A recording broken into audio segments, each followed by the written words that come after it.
दोस्तों, आप सब कैसे हो। आई होप सो कि आप सब अच्छी होंगे। एग्जाम पॉइंट में आप लोग का स्वागत है। एग्जाम पॉइंट की तरफ से आप लोगों के लिए सीडीपीओ का प्रीवियस सेट का क्वेश्चन पेपर का सेट प्रैक्टिस करवाया जा रहा था, जिसमें मैंने सबसे पहले 1998 में जो सीडीपीओ का एग्जामिनेशन हुआ था उसका पूरा सेट प्रैक्टिस करवा दिया। फिर उसके बाद 2005 में सीडीपीओ का जो एग्जामिनेशन हुआ उसका भी मैंने पूरा का पूरा क्वेश्चन सेट प्रैक्टिस के अकॉर्डिंग आप लोग को बता दिया है। और उसके बाद मैं थर्ड यानी कि 2018 में जो एग्जामिनेशन हुआ था सीडीपीओ का उसका मैं सेट प्रैक्टिस करवा चुकी हूँ, जिसमें मैंने 37 क्वेश्चन ऑलरेडी आप लोग को बता दिया है। आज मैं 38 से शुरू करूंगी। तो देखिए, मैं एक चीज़ बता देना चाहती हूँ आपको सबसे पहले कि देखिए ये सेट प्रैक्टिस क्यों इंपॉर्टेंट है और प्रीवियस सेट के क्वेश्चन पेपर जो देखना क्यों इंपॉर्टेंट है। देखिए, बोला जाता है कि प्रीवियस सेट के क्वेश्चन पेपर से ही 30 से 40% क्वेश्चन को डाला जाता है। इसीलिए कोई भी आप देखिए, कहीं भी कोई भी टीचर आपको डायरेक्टली अगर आप एग्जामिनेशन की प्रिपरेशन कर रहे हैं तो उसमें डायरेक्टली कहेंगे कि आप प्रीवियस के क्वेश्चन पेपर एक बार जरूर बनाएं। इससे दूसरा फायदा ये भी हो जाता है कि आपको इसका वर्टेज पता चल जाता है कि बीपीएससी किस तरीके से क्वेश्चन पूछती है एग्जामिनेशन में। क्या वो 20 से क्वेश्चन निकालती है, क्या फिर डायरेक्टली पूछती है, वन लाइनर में पूछा जाता है, किस तरीके से क्वेश्चन पूछती है, इसका आपका वर्टेज पता चल जाएगा। और मैं जो नए स्टूडेंट हूँ उनको मैं बता देती हूँ, पहले 4 विकल्प के साथ बीपीएससी एग्जाम कर लेती थी, लेकिन अब पीटी एग्जामिनेशन 5वां ऑप्शन के साथ यानी ई ऑप्शन एक नया आ गया है। तो अब आपके पास पूरे के पूरे 5 ऑप्शन के साथ बीपीएससी एग्जाम लेती है।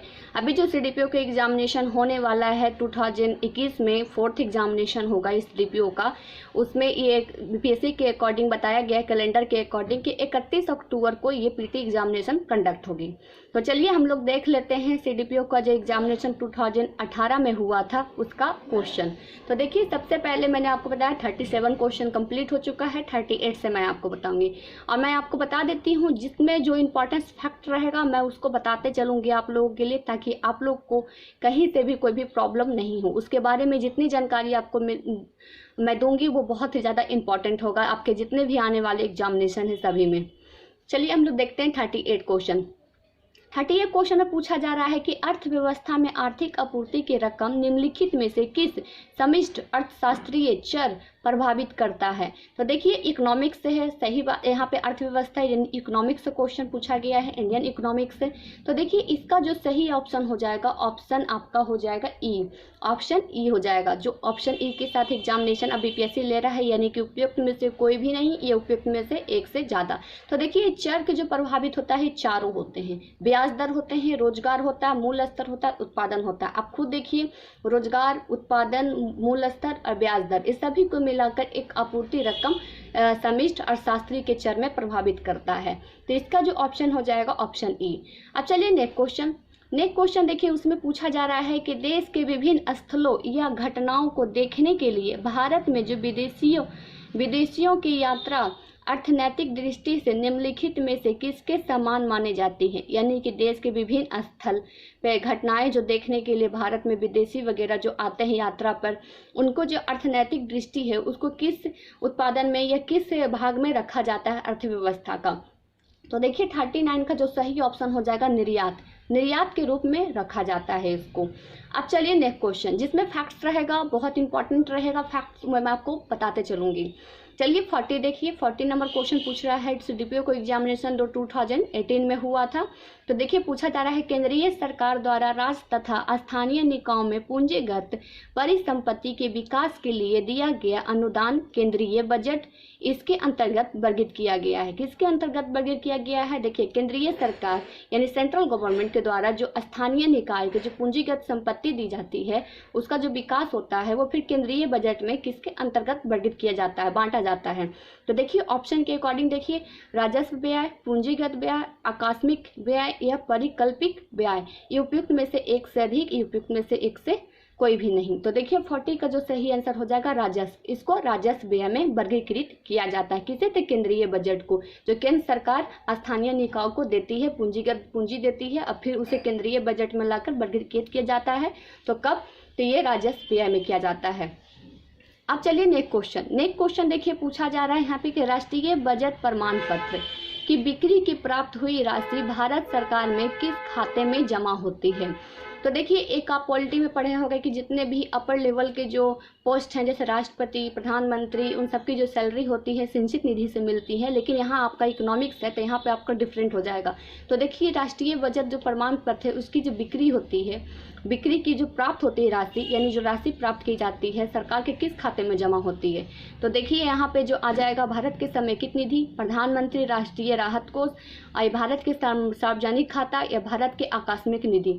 तो 41 का जो ऑप्शन हो जाएगा, ऑप्शन ये हो जाएगा सी, यानी कि भारत के सार्वजनिक खाता में। देखिए, प्रधानमंत्री राष्ट्रीय राहत कोष बिल्कुल नहीं हो सकता, क्योंकि इसको आप एलिमिनेशन मेथड से अगर काटेंगे तो ये तो बिल्कुल नहीं होगा, क्योंकि इसमें देखिए राहत कोष का कब होता है, जब कोई प्राकृतिक घटनाएं होते हैं तब ये राहत कोष की राशि जमा होती है, तो ये बिल्कुल नहीं होगा। अब सिर्फ आपके पास 3 ऑप्शन बच गए, तो 3 ऑप्शन में से अगर आपको आज सही आंसर पता होगा तो आप लगा पाएंगे। तो ये भारत के सार्वजनिक खाता में जमा होता है।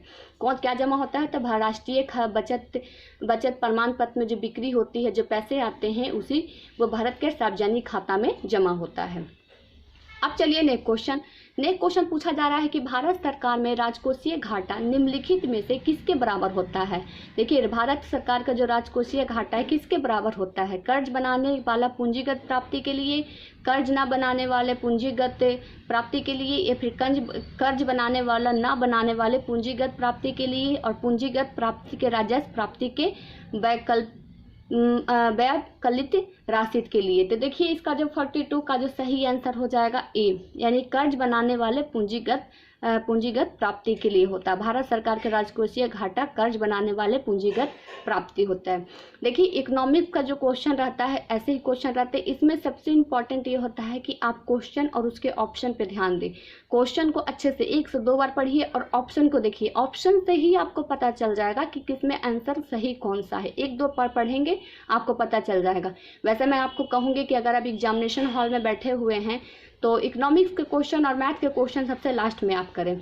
अगर आपको इकोनॉमिक्स अच्छा है तो कर लीजिए, जिनका इकोनॉमिक्स अच्छा नहीं है वो लास्ट में मैथ और इकोनॉमिक्स को लास्ट में रखें। बाकी सारे क्वेश्चन पहले बना लें, इकोनॉमिक्स और मैथ के क्वेश्चन लास्ट में करें। इससे क्या फ़ायदा हो जाएगा, अगर टाइम रहेगा आपके पास तो आप इसको अच्छे तरीके से देख पाइएगा। अगर टाइम नहीं रहा, मान लीजिए सभी क्वेश्चन बनाने के इसी क्वेश्चन में आपका पूरा टाइम बीत जाएगा, तो आखिर आज जो आया हुआ क्वेश्चन वो भी आपसे गलती हो सकता है, क्योंकि टाइम का प्रेशर रहता है, जिसकी वजह से एग्जामिनेशन हॉल में आता हुआ भी क्वेश्चन आपसे गलत हो जाएगा।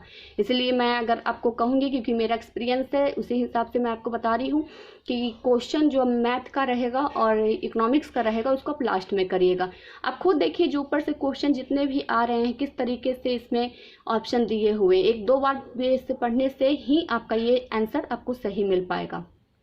अब चलिए हम लोग देखते हैं नेक्स्ट क्वेश्चन जो बहुत ही इंपॉर्टेंट है। देखिए, इसको वेरी इंपॉर्टेंट में रखिएगा। जो इंपॉर्टेंट क्वेश्चन रहेगा ये लगातार एग्जामिनेशन में 64 बीपीएससी में भी क्वेश्चन आया हुआ है। तो देखिए, इसे पूछा जा रहा है वस्तु एवं सेवा कर, जिसको जीएसटी के संदर्भ में राजस्व तटस्थ का दर का अर्थ है, यानी कि राजस्व तटस्थ का दर जीएसटी के संदर्भ में, यानी वस्तु सेवा कर के संदर्भ में क्या है। तो देखिए, ऑप्शन देखिए, वह दर जिस पर राज्य और केंद्र के लिए राजस्व जीएसटी से पहले समान हो, या फिर और देखिए ऑप्शन देख लीजिए आप, ऑप्शन देख लीजिए। ऑप्शन बी में अभी आज पूछा जा रहा है, देखिए, कर दर केंद्र और राज्य के समान हो, या फिर वह सी में पूछा जा रहा है वह कर दर जिसमें केंद्र और राज्य राजस्व का समान हो, और डी में पूछा जा रहा है कि राज्य के केंद्र कर राजस्व के अनुपात बढ़ना चाहिए, और ऑप्शन ई में से एक उपयुक्त में से इनमें से कोई नहीं, एक से ज़्यादा। तो देखिए, इसका जो आंसर हो जाएगा 43 का ए ही हो जाएगा। इसका आंसर बिल्कुल ए सही हो जाएगा। वह दर जिस पर राज्य और केंद्र के लिए कर राजस्व यानी जीएसटी के पहले समान रहे, उसी को कहते हैं। इसमें एक होमवर्क मैं आपको दे रही हूँ कि वस्तु एवं सेवा कर लागू कब हुआ और इसका कौन सा संविधान संशोधन करके इसको लागू किया गया है, इसके बारे में मुझे आप कमेंट करके जरूर बताइएगा। अब चलिए नेक्स्ट क्वेश्चन देखिए, 44 में पूछा जा रहा है कि भारत में कृषि फसल वर्ष की अवधि होती है। देखिए, भारत में कृषि फसल वर्ष की अवधि, एक क्वेश्चन इससे पूछा जाता है कि भारत में जो बैंक शाखा होती है उसकी अवधि क्या होती है, कि मतलब सालाना जो चलती है वो ख़त्म कब होती है। जैसे कि हम लोग को जानते हैं कि पूरा ईयर दिसंबर में ख़त्म हो जाता है, जनवरी में शुरू हो जाता है, लेकिन बैंक वगैरह में डिफरेंट चलता है। उसी तरीके से कृषि फसल में भी डिफरेंट चलता है। तो पूछा जा रहा है भारत में जो कृषि फसल है की अवधि होती है, क्या अवधि होती है। तो देखिए, 41 का जो हो जाएगा ऑप्शन सी हो जाएगा। 1 जून से 31 मई की होती है। 1 जून से 31 मई की कृषि फसल वर्ष होता है भारत का, इसको आप ध्यान रखिएगा, इंपॉर्टेंट क्वेश्चन है। अब चलिए नेक्स्ट क्वेश्चन पूछा जा रहा है, देश की जनसंख्या के संदर्भ में बिहार राज्य का स्थान 2011 की जनगणना के अनुसार क्या है। तो देखिए ये जो हो जाएगा आपका, ये क्वेश्चन जो आ रहा है 45, ये आपका बिहार स्पेशल क्वेश्चन है, बिहार की जनगणना से पूछा गया क्वेश्चन है। और आपको पता है कि जनगणना 2011 में ही अभी तक लास्ट हुई है, इससे आगे जनगणना होती, लेकिन कोविड-19 की वजह से जनगणना नहीं हो पाई है। इस बार 2021 में जनगणना होने वाली है। और जनगणना तो आप देख रहे हैं, पेपर, न्यूज़पेपर, हर जगह, टीवी वगैरह पे देख रहे हैं, जनगणना से रिलेटेड बहुत सारे अभी कुछ चल रही है कि जनगणना जो होगा वो जाति का जनगणना कराया जाए, ऐसा विचार किया जा रहा है। तो देखिए जनसंख्या के संदर्भ में बिहार राज्य 2011 की जनसंख्या के अनुसार क्या है। तो देखिए कितने स्थान पर है, तो मैं आपको बता देती हूँ। 45 का जो आंसर हो जाएगा आपका ए हो जाएगा, तृतीय स्थान पे। देखिए इसमें 2-3 फैक्ट्स है, मैंने आपको कहा था जो फैक्ट्स रहेगा मैं बताऊंगी आपको। तो देखिए 2011 की जनगणना के अनुसार बिहार में जो टोटल जनसंख्या है, आपको पता ही होगा, बिहार की जो दासकीय जनसंख्या, मैं आपको दासकीय जनसंख्या बताती हूँ। तो देखिए 25.7% के साथ है दासकीय, यदि 10 साल में जो जनसंख्या बढ़ती है कितनी बढ़ी है, तो 25.07% के साथ है। अब बिहार की जो जनसंख्या घनत्व है, यानी घनत्व जो पूछा जाएगा आपसे, तो 1102 व्यक्ति प्रति वर्ग किलोमीटर है, यानी कि हर व्यक्ति पर 1102 प्रति वर्ग किलोमीटर रखा गया है। और देश में जनसंख्या के आधार पर बिहार का जो स्थान है वो तीसरा है, इसको आप ध्यान रखिएगा। अब चलिए नेक्स्ट क्वेश्चन भी देखिए, बिहार स्पेशल से क्वेश्चन पूछा हुआ है कि बिहार के किस जिले में साक्षरता दर सबसे अधिक है। देखिए साक्षरता दर यानी लिटरेसी रेट सबसे ज़्यादा कहाँ है, तो देखिए रोहतास, भागलपुर, पटना, फिर रोहतास दिया है। तो देखिए यहाँ पे देखिए सबका परसेंटेज भी लिख दिया है। तो देखिए 46 का जो सही आंसर हो जाएगा ऑप्शन बी हो जाएगा, रोहतास में सबसे ज़्यादा है। रोहतास में लिटरेसी रेट, सेक्स रेशियो वगैरह सबसे ज़्यादा है रोहतास और गोपालगंज। देखिए बिहार में टोटल 38 जिला है, आपको पता है बिहार में टोटल 38 जिले हैं।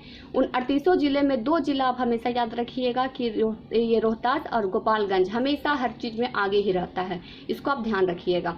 अब देखिए इसमें जो पूछा जा रहा है, तो इसमें रोहतास हो जाएगा कितना है, तो देखिए 75.59% के साथ यहाँ लिटरेसी रेट है। आप चलिए उसके बाद नेक्स्ट क्वेश्चन देख लीजिए। अगर इसमें क्वेश्चन पूछ दिया जाए कि 46 में इसमें पूछा गया साक्षरता दर सबसे अधिक है, और अगर कम पूछा जाए तो देखिए कम में हो जाएगा आपका पूर्णिया। मैं यहाँ लिख देती हूँ आपको, पूर्णिया हो जाएगा, पूर्णिया है जो सबसे कम में है। तो इसको ध्यान रखें, सबसे ज़्यादा साक्षरता जो लिटरेसी रेट है रोहतास, और सबसे कम है तो वो पूर्णिया है, इसको आप मेंशन कर लीजिएगा। अब चलिए नेक्स्ट क्वेश्चन जो पूछा जा रहा है कि निम्नलिखित में से किस वैश्विक कंपनी में बिहार में लोकोमोटिव कारखाना स्थापित करने का ठेका मिला था। देखिए इसको मैंने बिहार स्पेशल जब पढ़ा रही थी तब आपको मैंने बहुत अच्छे तरीके से इसको बताया है। जो भी स्टूडेंट बिहार स्पेशल नहीं देखे हैं उनसे रिक्वेस्ट है जरूर देखिए, आप लोग को फायदा ही होगा। अगर आप बिहार स्पेशल पे मैंने 40+ टॉपिक पे आप वीडियो बना रखा है, आप खुद सोचिए 40+ टॉपिक पे अगर मैंने वीडियो बनाया है, तो जो भी स्टूडेंट नहीं देखे हैं वो लोग जाके जरूर देखिएगा। बहुत ही, अगर मैंने 40+ टॉपिक मैंने कवर किया है तो आप खुद सोच सकते हैं बिहार में अगर 40+ टॉपिक अगर आप जान जाएंगे तो आपके लिए बहुत ही ज़्यादा इंपॉर्टेंट होगा। तो देखिए 47 का जो सही आंसर हो जाएगा आपका ऑप्शन बी हो जाएगा, यानी GE एंड अल्टमास, ये आपका 47 का सही आंसर हो जाएगा।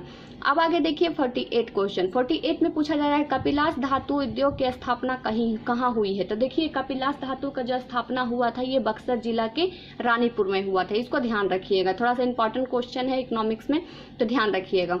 अब देखिए 49 में पूछा जा रहा है सुधा कॉर्पोरेटिव की स्थापना किस IAS अधिकारी ने की है। तो देखिए सुधा कॉर्पोरेटिव का स्थापना, ये बिहार स्पेशल क्वेश्चन है, इसको ध्यान रखिएगा। मैंने इसको 2-3 बार ये सेट प्रैक्टिस में आ चुका है। ये अगर आप प्रीवियस के क्वेश्चन पेपर देख रहे होंगे तो ये 1998 के CDPO एग्जामिनेशन में भी क्वेश्चन ये आ चुका है। तो देखिए 49 का जो सही आंसर हो जाएगा आपका ऑप्शन बी हो जाएगा, यानी रामचंद्र सिन्हा के द्वारा ही। रामचंद्र सिन्हा कौन थे, एक IAS अधिकारी थे, उन्हीं के द्वारा एक सुधा कॉर्पोरेटिव की स्थापना की गई थी। सुधा कॉर्पोरेटिव की स्थापना कब की गई है मुझे कमेंट करके बताइएगा। बिहार स्पेशल का जो मैंने टेलीग्राम चैनल पे 1-लाइनर क्वेश्चन भेजा है उसमें इसका आंसर है, आप लोग को उसमें से हेल्प ले लीजिएगा और मुझे कमेंट करके जरूर बताइएगा। अब चलिए नेक्स्ट नेक्स्ट क्वेश्चन देखिए 50 में पूछा जा रहा है कि बिहार के लीची उत्पादन है, तो बिहार में लीची उत्पादन है, तो देखिए मैं आपको बताती हूँ लीची को जीआई टैग भी मिला हुआ है। जीआई टैग तब अच्छे तरीके से जाते हैं, कुछ भी इंपॉर्टेंस प्रोडक्ट को अगर जीआई टैग मिल जाता है तो उसकी मान्यता बढ़ जाती है। तो देखिए ये जो लीची है, लीची को जीआई टैग मिल चुका है। वैसे बिहार के बहुत सारे मगही, पान, कतरनी, चावल, ये सारे के जीआई टैग मिल चुके हैं। तो देखिए इसका जो सही आंसर हो जाएगा 50 का हो जाएगा सी, यानी कि भारत के उत्पादन का 74%, यानी भारत में अगर लीची उत्पादन होता है तो उसमें 74% उत्पादन करने वाला सिर्फ और सिर्फ कौन है, तो वो बिहार है। तो इसको आप ध्यान रखिएगा। अब चलिए नेक्स्ट क्वेश्चन पूछा जा रहा है। देखिए 1815 में प्रकाशित राजा राम मोहन राय की पहली पुस्तक का नाम क्या था। तो देखिए ये आपका आधुनिक बिहार से क्वेश्चन, यानी आधुनिक भारत से क्वेश्चन आ गया, यानी कि मॉडर्न इंडिया से क्वेश्चन आ चुका है। तो पुस्तक कौन सा था, राजा राम मोहन राय सती, आपको पता है सती प्रथा समाप्त की थी विलियम बेंटिक के साथ मिलकर। तो देखिए इसका जो सही आंसर हो जाएगा 51 का, आपका जो सही आंसर हो जाएगा ऑप्शन बी हो जाएगा, यानी कि तुहफत उल मुलाहुद्दीन, ऐसा करके कुछ नाम है, आप इसको देख लीजिएगा। अब चलिए नेक्स्ट क्वेश्चन पूछा जा रहा है कि फराजी आंदोलन, मैंने सारे के सारे आंदोलन का वीडियो बना रखा है, आप लोग जरूर जाके देखिएगा, उसमें डेट के साथ और उसके कौन से नेता थे इसको भी मैंने बताया है। तो देखिए फराजी आंदोलन के विद्रोह में 1893 ईस्वी में ढाका के टाइनून आंदोलन किसके द्वारा चलाया गया था। तो देखिए फराजी आंदोलन, सबसे पहले तो मैं आपको बता देती हूँ कि फराजी आंदोलन का जो मुख्य उद्देश्य था इस्लाम धर्म का सुधार करना था। इसमें फरियादी आंदोलन का नाम से भी जाना जाता है। इसकी शुरुआत पूर्वी बंगाल में हाजी राशिदुल्लाह के द्वारा की गई थी। किनके द्वारा, तो राशिदुल्लाह के द्वारा की गई थी। और इस आंदोलन का नेतृत्व जो कर रहे थे, इन्हीं का जो बेटे थे यानी पुत्र थे दादू मियाँ के द्वारा ही किया गया था 1840 में। 93 में शुरू हुआ था और इसमें 40 में शुरू किया गया था, तब तक इसमें विद्रोह में रहा था। तो देखिए जैसे कि मैंने अभी आपका नाम लिया, तो देखिए 52 का जो सही आंसर हो जाएगा यानी डी, जौनपुर के केरियात अली के द्वारा किया गया था ढाका में। शुरुआत कहाँ से हुआ था, तो देखिए पूर्वी बंगाल से हुआ था, लेकिन यहाँ पूछा जा रहा है कि ढाका में आंदोलन किनके द्वारा चलाया गया था। ढाका में जो आंदोलन चलाया गया था जौनपुर के केरामत अली के द्वारा चलाया गया था। ऐसे क्वेश्चन एग्जामिनेशन में फंसाने वाले क्वेश्चन आते हैं, 1-2 बीपीएससी आपको ऐसा क्वेश्चन जरूर डालेगा एग्जामिनेशन में। अब चलिए नेक्स्ट क्वेश्चन जो पूछा जा रहा है कि सर सैयद अहमद खां सबसे कटु आलोचक थे। तो किसके कटु आलोचक थे सर सैयद अहमद खां।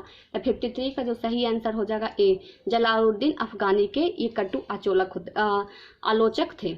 अब चलिए नेक्स्ट क्वेश्चन जो पूछा जा रहा है कि किसकी कानूनी समस्या का समाधान हेतु महात्मा गांधी 1893 में दक्षिण अफ्रीका बुलाया गया था। तो किसकी समाधान के समस्या के हल करने के लिए, तो देखिए 54 का जो सही आंसर हो जाएगा आपका डी हो जाएगा, गुजरात के दादा अब्दुल्ला। मैंने आपको इसके बारे में एक बार क्वेश्चन और आ चुका है, यानी कि 2005 में बीपीएससी ने सीडीपीओ का एग्जामिनेशन लिया था, उसमें भी ये क्वेश्चन आ चुका है। तो देखिए 54 में आपको बताती हूँ कि 1893 में गांधी जी गुजरात के राजकोट में वकालत की प्रैक्टिस कर रहे थे और गांधी जी दक्षिण अफ्रीका में गुजराती सेठ दादा अब्दुल्ला, इनका नाम याद रखिएगा, दादा अब्दुल्ला के कहने पर ही मुकदमा लड़ने के लिए बुलाया गया था। तो देखिए 1893 में दक्षिण अफ्रीका गांधी जी को क्यों बुलाया गया था, तो एक मुकदमा लड़ने के लिए बुलाया गया था। क्योंकि गांधी जी एक वकील थे और प्रैक्टिस कर रहे थे और उनको बुलाया कौन था, तो गुजरात के दादा अब्दुल्ला ने अफ्रीका बुलाया था उन्हें वकालत में लड़ने के लिए, इसको ध्यान रखिएगा। और गांधी जी दक्षिण अफ्रीका से भारत 21 वर्ष के बाद ही लौटे थे और लौटने के बाद वो कभी भी फिर दोबारा दक्षिण अफ्रीका नहीं गए, यहीं उनका देहांत भी हो गया था। सबसे पहले जब आए थे तो उन्हें चंपारण आंदोलन में अपनी ख्याति बटोरा था, इसको आप ध्यान रखिएगा। अब चलिए नेक्स्ट क्वेश्चन जो है, देखिए मैं इसको एक बार और रिपीट कर देती हूँ क्योंकि बहुत इंपॉर्टेंट क्वेश्चन है, ये वेरी इंपॉर्टेंट है। मैं एक स्टूडेंट हूँ तो मुझे भी बहुत इंपॉर्टेंट क्वेश्चन लगा है, इसलिए मैं आपको बता देती हूँ। मैं एक लाइनर में आपको अच्छे तरीके से और बता देती हूँ। देखिए गांधी जी 1893 में दक्षिण अफ्रीका गए थे किस लिए, तो देखिए ये गांधी जी थे जो वकालत की पढ़ाई कर रहे थे, प्रैक्टिस कर रहे थे, और वहाँ पे एक व्यक्ति थे गुजरात के दादा अब्दुल्ला जो अफ्रीका में ही थे। वहाँ पर उनको कोई केस वगैरह मिला होगा, उन्हीं को लड़ने के लिए, उन्हीं के हेल्प के लिए दादा अब्दुल्ला ने गांधी जी को 1893 में दक्षिण अफ्रीका बुलाया था, इसको आप ध्यान रखिएगा।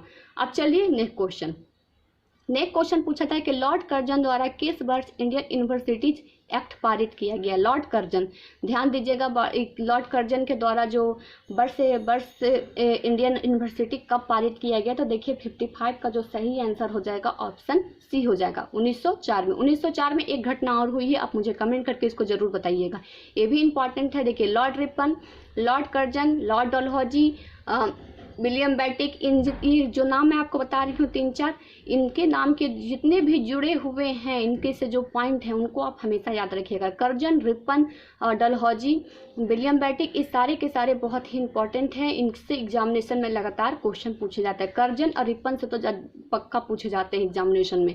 तो देखिए लॉर्ड कर्जन ने किस वर्ष इंडियन यूनिवर्सिटी एक्ट पारित किया गया था, तो 1904 में किया गया था। 1904 में एक और घटना हुई है, आप मुझे कमेंट करके जरूर बताइएगा। तो आज जो मैंने आपको 38 से लेकर 54 तक के जितने भी क्वेश्चन बताया, 38 से यहाँ से आपका ये इकोनॉमिक्स था, तो इकोनॉमिक्स से लेकर मैंने बिहार स्पेशल आया, बिहार स्पेशल से आपके इंडियन मॉडर्न इंडियन आया, इस सारे के सारे क्वेश्चन आपके आने वाले एग्जामिनेशन CDPO, BPSC 67 BPSC या फिर बिहार SI, जितने भी बिहार स्पेशल एग्जामिनेशन हैं उन सब में बहुत ही ज़्यादा इम्पॉर्टेंट है, बहुत ज़्यादा इंपॉर्टेंट है। जो भी मैं आपको फैक्ट्स बता रही हूँ ये आपके लिए बहुत इंपॉर्टेंट है।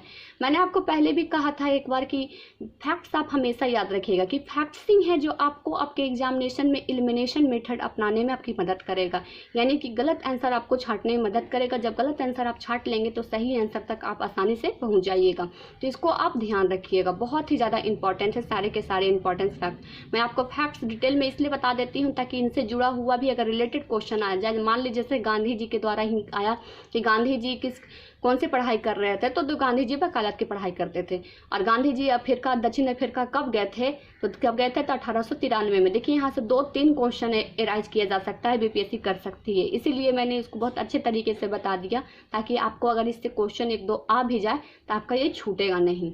तो चलिए फ्रेंड्स, आज के लिए बिहार के एग्जामिनेशन है, आगामी आने वाले जितने भी एग्जामिनेशन है, BPSC 67 BPSC, CDPO, SI, दरोगा, सभी एग्जामिनेशन में बहुत ही ज़्यादा इंपॉर्टेंट है। प्रीवियस का क्वेश्चन पेपर एनालाइज करने से आपको पता चल जाएगा कि क्वेश्चन का वेटेज क्या होता है, और साथ ही साथ में आपको मैंने बताया कि 30 से 40 क्वेश्चन जो रहते हैं, 30 से 40% क्वेश्चन प्रीवियस को उठा के क्वेश्चन डाले जाते हैं, क्योंकि आयोग भी जानता है कि स्टूडेंट जो होते हैं प्रीवियस के क्वेश्चन को प्रैक्टिस करते हैं, उसको बनाते हैं, इसीलिए वो जानबूझ के क्वेश्चन डालता है।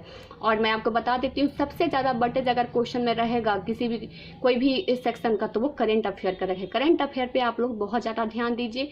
देखिए बिहार स्पेशल करेंट अफेयर का बुक मैंने रिव्यू कर रखी हूँ, आप लोग जाके मेरे चैनल पे देख लीजिएगा। और उसके बाद आप लोग को पता है स्पीडी तो बेस्ट है करेंट अफेयर के लिए, नेशनल इंटरनेशनल के लिए, लेकिन बिहार स्पेशल के लिए एक बुक मैंने बताया है, उसका रिव्यू किया हुआ, आप लोग जरूर देखिएगा।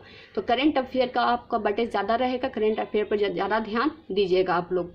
तो चलिए फ्रेंड्स, आज के लिए CDPO का सेट प्रैक्टिस में 38 से लेकर 55 तक के क्वेश्चन के बस इतना ही। इसके फिर आगे के क्वेश्चन मैं नेक्स्ट वीडियो में आप लोग को बताऊंगी। तो चलिए आज के लिए बस इतना ही। Thank you so much friends.